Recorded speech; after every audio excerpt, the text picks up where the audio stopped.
A software patent is a patent on a piece of software such as a computer program, libraries, user interface, or algorithm. That is according to Wikipedia. From the perspective of AMP token collectors, a software patent is more akin to what I have on the screen. What is that? Oh, that is the map from the movie National Treasure. Welcome to Unusual Due Diligence. I am your host, Poseidon, the mighty and ancient god of the sea. It is the spirit of Poseidon that brings to life me, the Talking Milkshake. In today's episode, we take a shallow water swim into what I'll call the patent ocean. What I thought would be a pretty short dive ended up being far deeper than imagined. In case you missed it, Flex Network has been found associated to yet another patent, and the new patent is pretty interesting. Let's toss a word cloud of it on the screen. And here's why that's interesting. Let's now compare this patent to the word cloud of yet another Flexa related patent. And here you can see the two are pretty different in tone. Now, if you happen to be driving or walking, let me just quickly note what's on the screen. On the word cloud on the left side, which is the newer patent release on behalf of the Flex Network, we see these words: first computing entity, second computing entity, data interaction, smart contract, interaction computing entity, distributed ledger technology, consensus network, and assets backing entity. On the right side, we see there's a Batman on the screen, but there's also the following in the word cloud: data conveyance device, user computing device, merchant computing entity, target computing entity, secure communications techniques, fiat currency, specific data representation, first data representation, device crypto wallet. So just in terms of tone, you can get a sense of how these two patents are related to solving specific problems within Flex Network, and for our purposes, the applied use of the AMP token.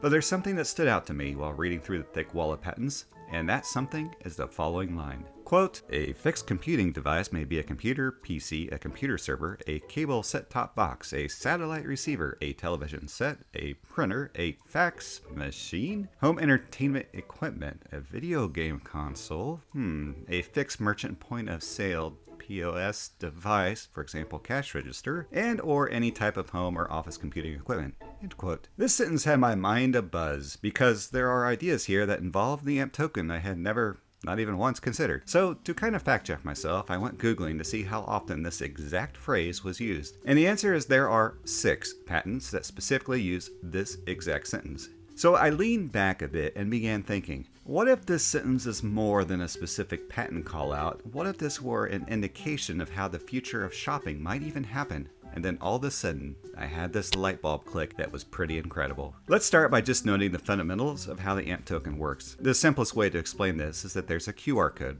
The QR code represents a payments request, meaning yes, there's a QR code that gets generated, and then you can scan that QR code for that payment request and subsequently pay. Now, here's where all of this gets truly bonkers. The QR code is one time, meaning once the QR code for payment request is satisfied, then it's no longer viable. So you could quite literally fax someone a QR code, and that QR code would be a payment request. There is an unbelievable amount of the business and medical world today that still rely heavily on the fax machine, and that's quite interesting. For example, you could fax an invoice to a supplier or contractor on behalf of a business, and there could be a QR code on that invoice. Then the receiver of that fax would be able to use their phone to immediately pay the invoice with their favorite crypto. But that's not all. This quote that I have on the screen here also mentions video game consoles. And a video game console doesn't just have video games these days. There is music, movies, and far more. So when you're shopping for a digital thing, there could be a QR code that displays, and you never once have to enter in a credit card. It'd be completely seamless and even more secure. Further, the parties involved won't lose as much money to the credit card companies because the payment transfer is instantaneous from the consumer to the parties involved. But this last one is the idea that really had my head spinning. And don't get me wrong, the prior 2 ideas involving the video game console and fax machine were already pretty interesting.